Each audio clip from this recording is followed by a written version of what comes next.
하나님 말씀은 이사야 53장입니다. 이사야 53장 1절 말씀부터 말씀을 보도록 하겠습니다. 이사야 53장 1절입니다. 우리가 전한 것을 누가 믿었느냐? 여호와의 팔이 누구에게 나타났느냐? 그는 주님 앞에서 연한 순같이 마른 땅에 뿌리같이 자라서 고운 모양도 없고 풍채도 없으며 우리가 보기에 흠모할 만한 아름다운 것이 없다. 그는 멸시를 당하고 사람들에게 버림받았으며 슬픔을 많이 맛보고 병고를 아는 사람이다. 마치 사람들이 외면하는 자같이 그가 멸시를 당하였고 우리도 그를 귀하게 여기지 아니하였다. 그랬습니다. 이사야서에서 예수 그리스도의 대속의 죽음, 대속의 고난에 대해서 너무나 정확하게 예언한 대표적인 성경이 바로 이 53장입니다. 이사야 선지자가 그리스도 예수님 800년 전에, 예수님보다 800년 전에 유다 땅에서 하나님 말씀을 증거했는데요. 이 53장을 읽어보면 이 예언이 그대로 성취되었다는 것을 알 수 있습니다. 먼저 1절부터 3절에는 그 예수님을 영접하지 않는 세상에 대해서 말씀하셨어요. 메시아 되시는 그리스도께서 친히 세상에 오셨지만 영접하는 사람이 없다는 거죠. 1절에 우리가 전한 것을 누가 믿었느냐? 여호와의 팔이 누구에게 나타났느냐? 그리스도의 복음이 전파되었는데 받아들이지 않는다는 것입니다. 배척한다는 것입니다. 복음은 누군가 전해줘야 되거든요. 누군가 이렇게 하나님의 종들을 통해서 누군가가 전해줘야지 복음을 받을 수 있어요. 물론 아주 특별하게 하나님께서 은혜를 베풀으셔가지고 선지자나 또 하나님의 어떤 종들을 통하지 않고 하나님을 발견하고 예수 믿을 수도 있을 것 같아요. 그러나 성경은 거의 대부분 하나님의 종들을 통해서 전해줘야, 전달받아야 예수를 믿고 복음을 접하게 되어 있습니다. 로마서 10장 15절에서도 16절, 17절에서도 복음 전하지 않으면 받을 수 없다는 거죠. 10장 15절부터 읽어주시겠어요? 보내심을 받지 않았으면 어떻게 전파하겠느냐? 기록된 것과 같으니 좋은 소식을 전하는 자들의 발이 얼마나 아름다운가라고 하였다. 그러나 그들 모두가 다 복음에 순종한 것은 아니다. 이사야가 말하기를 주님 우리가 전한 것을 누가 믿었습니까 하였다. 그러므로 믿음은 들음에서 나며 전하며 들음은 그리스도의 말씀으로 말미암는다. 네. 보내심을 받지 않았으면 어떻게 전파하겠느냐? 보내심을 받은 사람, 네. 보내심을 받은 사람, 사도라고 하는 말인데요. 사도가 보내심을 받은 자라는 뜻을 가지고 있거든요. 오늘 저희들은 사도가 아닙니다. 전도자라고 할 수 있어요. 전도자. 복음을 전하는 거죠. 좋은 소식을 전하는 사람들의 발이 아름답다고 말씀하셨고요. 그러나 그들 모두가 다 복음에 순종한 것은 아니다 그랬습니다. 복음을 전해줘도 다 순종하지 않았죠.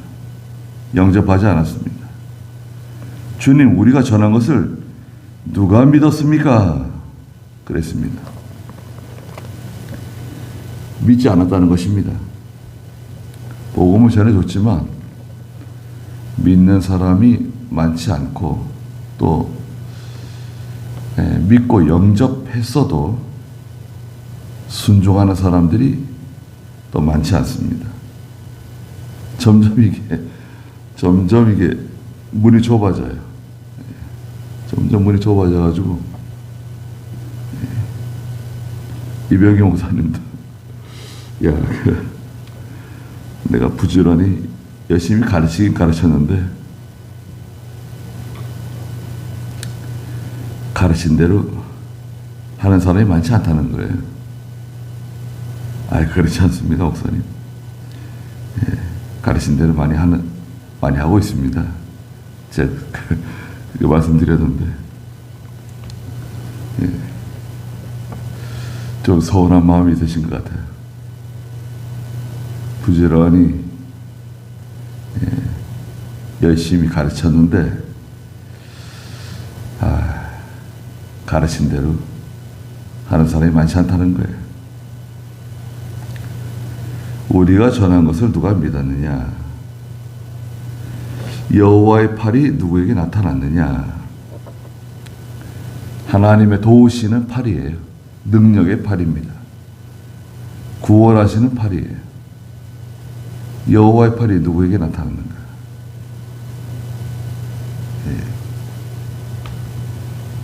그는 2절에 주님 앞에서 연한 순같이 마른 땅의 뿌리같이 자랐다 그랬습니다.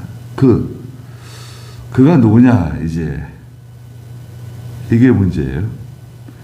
이사야서에서 특히 53장에서 그분은 누구신가? 그가 오는데 그분에 대해 설명을 한 거예요. 그분이 오시는데 그분은 마치 주님 앞에서 연한 순 같다. 순은 새싹이죠. 돋아나는 새싹.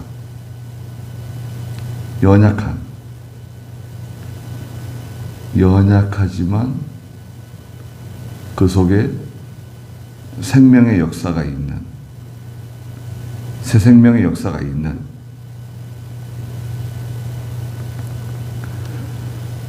온유한, 순은 온유하죠. 새싹은 온유합니다. 마태복음 11장 29절에서도 예수님께서 나는 마음이 온유하고 겸손하다. 내게 와서 배우라고 말씀하셨죠. 거기도 한번 읽어주시겠어요? 마태복음 11장 29절. 나는 마음이 온유하고 겸손하니 내 멍에를 메고 내게 배워라. 네. 나는 마음이 온유하고 겸손하다. 예수님은 온유하신 분이세요. 온유하고 겸손은 항상 같이 가는 겁니다.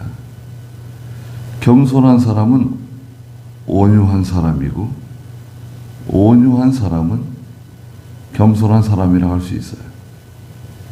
예수님은 온유하신 분이세요.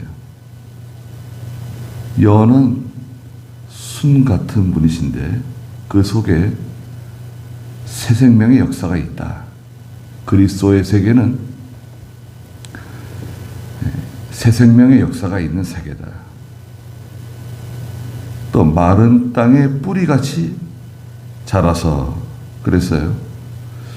전에 개혁성경에서는 마른 땅에 줄기 같아서 그렇게 번역을 했어요. 마른 땅에 줄기. 마른 땅에 줄기가 좋은 건가? 뿌리가 좋은 건가? 어떻게 번역을 하면 좋은가?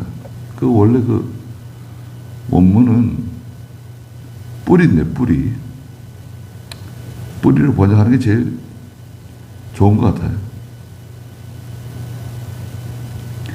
마른 땅의 뿌리는 보잘것없는 천한 쓸모없는 희망이 없는 아니 마른 땅의 뿌리예요. 마른 땅의 뿌리는 희망이 없잖아요. 곧 말라 죽을 것 같아요. 힘이 없는 것 같아요. 능력이 없는 것 같아요. 무슨 열매를 맺을 수 있을까? 예수님은 갈릴리 나사렛 출신이에요. 아니 나사렛에서 무슨 선한 것이 날 수 있겠느냐? 네, 나다나엘이 아니 나사렛에서 무슨 선한 것이 나올 수 있는가? 거긴 시골이에요. 아무도 알아주지 않는 예수님의 근거지는 갈릴리입니다. 갈릴리. 예수님의 제자들도 다 갈릴리 사람들이에요. 그 갈릴리 주변에 가버나움이나 다 이 갈릴리 주변 사람들이에요. 어부들. 예수님의 제자들 가운데 제사장 있나요? 제사장? 레위 사람? 레위. 마태가 있네요. 훌륭한 선지자. 예수님의 제자들 중에 선지자. 교사. 그런 사람이 없어요. 예수님 자신도 갈릴리 나사렛 출신이고 베들레헴에서 나셨지만 나사렛 사람으로 불리셨잖아요. 알아주지 않는 사람들은 외모 또 드러난 거 있잖아요. 학벌이나 또 집안이나 그 외모를 중요하게 생각하죠. 교회도 보여지는 거 사람들에게 우리 교회가 어떻게 보여지느냐 그걸 무시할 수는 없어요. 그러나 교회가 이 외부적인 것에 자꾸 치중하게 되면 그건 이상한 겁니다. 교회는 영적인 거, 은밀한 거, 보여지지 않는 거, 거기에 힘을 써야 돼요. 외부적인 것에 힘을 쓰게 되면 그것은 영적으로 약하다는 것을 대변하는 거예요. 외부적인 것을 자꾸 신경 쓰게 되면 영적으로는 약한 거구나. 뭔가 문제가 있는가 보다. 이렇게 이해할 수 있어요. 아니, 우리가 믿고 따라가는 목자장 되시는, 우리의 인도자 되시는 예수님께서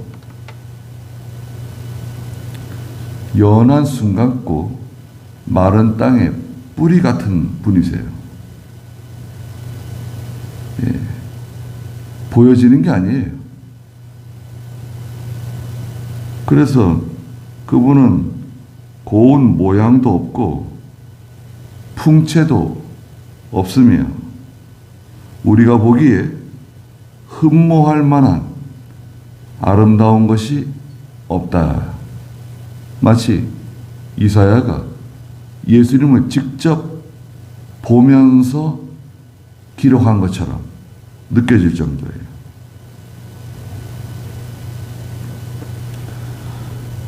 그러니까 예수님께서 복음을 전하시고 하나님 말씀을 가르쳐 주시고 또 여러 가지 이적과 기사를 통해서 그들에게 하나님의 세계를 보여주시고 증거하셨잖아요. 누가복음 13장 34절에 보면 암탈기 병아리를 모으는 것처럼 계속 부르고 품어줬는데 모른다는 거예요. 잘. 누가복음 13장 34절.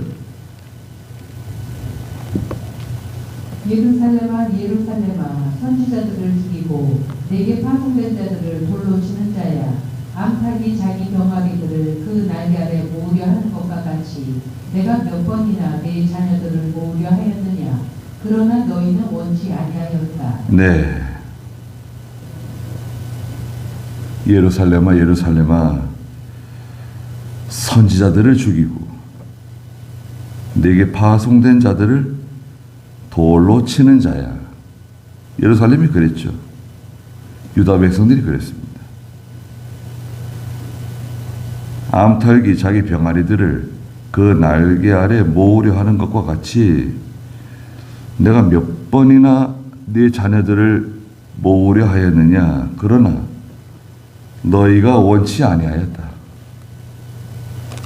그렇게 부르시고 또 하나님의 종들을 보내시고 했지만 원하지 않는다는 거예요. 사람들이 원하지 않는다. 싫어한다는 거예요. 복음을 싫어해요. 배척해요. 그러니 정말 얼마나 안타까운 일입니까? 오늘날에도 예수 믿으면 구원받는 도리, 예수 믿고 예수 믿으세요. 교회 나오세요. 이번 주에 교회 나오세요. 한번 교회 나오십시오. 예. 또 교회 나온다고도 얘기해요. 교회 나갈 거라고. 그 병 들어가지고요. 거반 죽어가는데 교회 나간다고 하면 얘기해요. 늦게 나오진 않아요. 그러니까 저 교회 나갈 겁니다. 말했죠. 거기서 교회 나가는 데까지 예배당에 발을 들여놓기까지 거리가 엄청나게 먼 거예요. 지척에 예배당이 있어도 믿지 않는 사람이 이 예배당에 나오는 거, 그리스도의 세계로 들어오는 데는 상상하기 힘든 거리가 있습니다. 난관이 있어요. 뭔가 모르게 힘든 거예요. 교회 나가고 싶은 마음은 있는데 속에 정작 교회 나가는 데는 많은 어려움이 있습니다. 그래서 저희가 이렇게 예수 믿고 예배당에 자연스럽게 나오고 하나님 말씀을 들을 때 그 말씀을 이렇게 받아들이는 것은 이건 정말 기적적인 일이에요. 네. 감사하는 거죠. 하나님의 말씀이 들린다. 그 말씀만 들리는 게 아니라 그 말씀을 들을 때 성경에 흩어져 있는 여러 개의 말씀들이 이렇게 연결이 되고 그 말씀이 떠오르잖아요. 말씀을 읽을 때 창세기부터 요한계시록에 흩어져 있는 그 말씀들이 쫙 이렇게 연결되고 그 말씀들이 마치 수면 위로 떠오르는 것처럼 쫙 이렇게 말씀들이 떠오르잖아요. 그건 얼마나 참 놀라운 일입니까? 굉장한 거죠. 또 무슨 예화, 사람들은 예화 좋아해요. 예화를 자꾸 말하죠. 뭐 그것도 나쁘지는 않은 건데 죄라고 할 수 없어요. 그런데 아니 성경 속에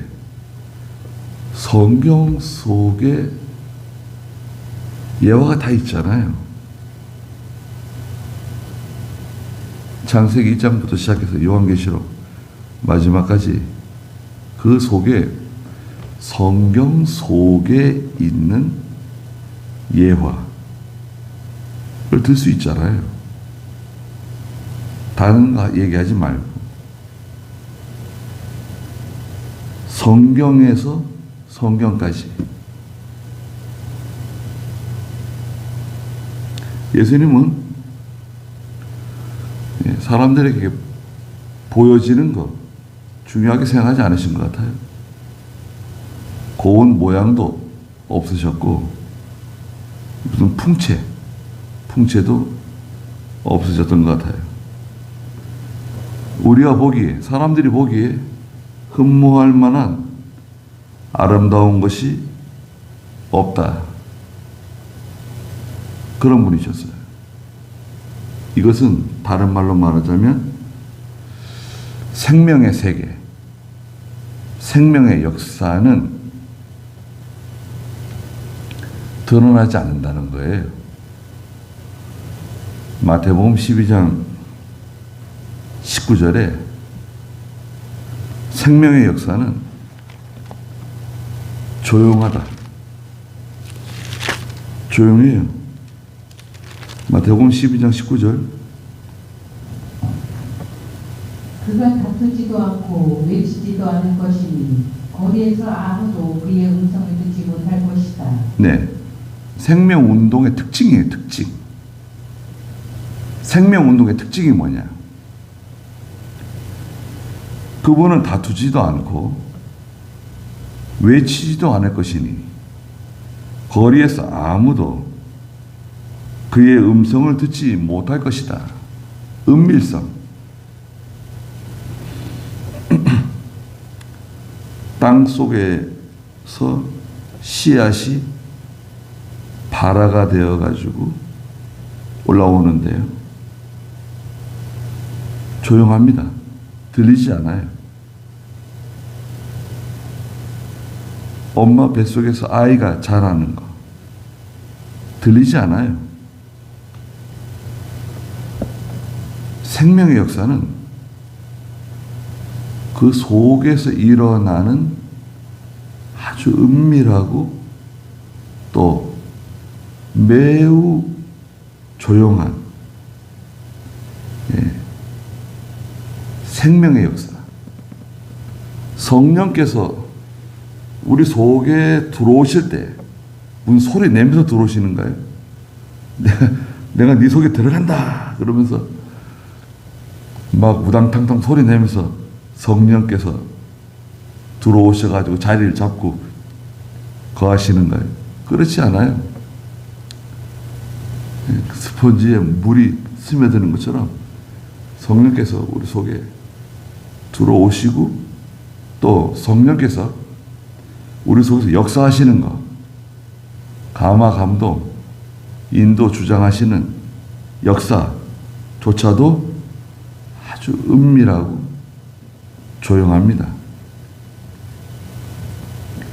그리스도 안에서 일어나는 새 생명의 역사는 아주 조용하고 은밀하다. 그런데 왜 교회가 그 시끄럽게 소리 지르고 시끄럽게 찬송 부르고, 그 찬송이라고 하기 힘들어요. 그냥 노래 부르는 거, 시끄러운 노래. 그런 노래가 과연 거룩한 찬송이라고 할 수 있을까요? 시끄러워요. 또 그런 악기를 연주하는 사람들이 얼마나 경건한 신앙생활을 하고 또 그런 노래를 부르는 사람들이 얼마나 하나님 앞에서 바로 살기 위해서 힘쓰고 기도 생활하는지 잘 알 수는 없지만, 그렇게 굳이 해야 되는 건가요? 그렇게 해야 교인들이 좋아하고 교회가 좀 부흥될 것 같고, 그런 유혹을 교역자들이 받아요. 그러나 성경으로 돌아가면 그것은 좀 이렇게 제거되거나 뒤로 미뤄야 되지 않는가. 3절에 그는 멸시를 당하고 사람들에게 버림받았으며 슬픔을 많이 맛보고 병고를 하는 사람이다. 그러셨습니다. 3절은 다음에 다시 하시자고요.